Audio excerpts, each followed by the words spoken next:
Chittagong Hill Tracks problem is a multidimensional problem. If we are to understand and pursue a peaceful resolution, we have to deal with the problem holistically. One most talked aspect of this problem is undoubtedly the demand for recognition. However, the problem does not revolve around this political gimmick of gaining indigenous identity of the problem, does not revolve around this identity to execute the long cherished agenda of a certain few people in power.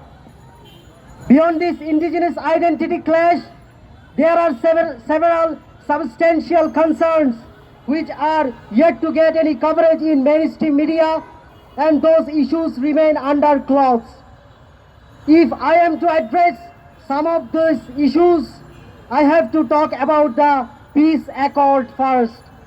The Chittagong Hill Tracks Peace Accord is a black law considering its background and contents. This accord was concluded by the fallen fascist regime solely based on the one-sided negotiation with the terrorists Shontu Larma, who have killed more than 30,000 Bengali residing in the GST. This so-called peace accord is nothing but an agreement for serving some people, not all races living in the GST.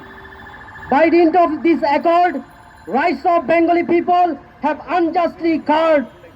Bengali people cannot pursue their socio-economic and politico-cultural rights due to this unjust accord, which block their democratic rights of representations in following offices as had, namely Ministry of GST Affairs, District Council, Circle Chief, Local Council, Task Force on Refugees and Internally Displaced Persons, Land Commissions, and so on.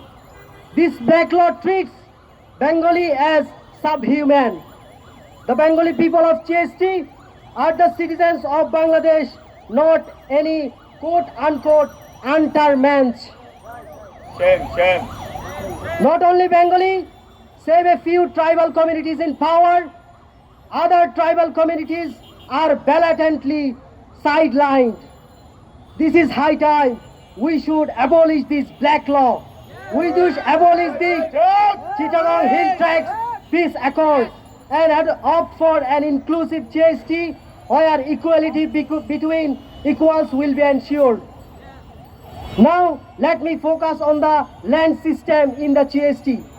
It all began from the era of colonialism, where we are still burning the colonial holdover. Even in these days of promising Bangladesh, colonial rulers separated GST from Chittagong to keep the area under their control, and through the regulation of 90, they provided a structure for the current land system of GST. What they did in the past was politically crafted and for their own benefits. They tried to dominating positions and made all these absurd arrangements. They introduced the concept of Circle Chief, which has never been native to this land. Furthermore, they accommodated the concept of social ownership in the regulation of 90. This ownership is still in vague, while it has no legal basis in the context of GST and no constitutional foundation.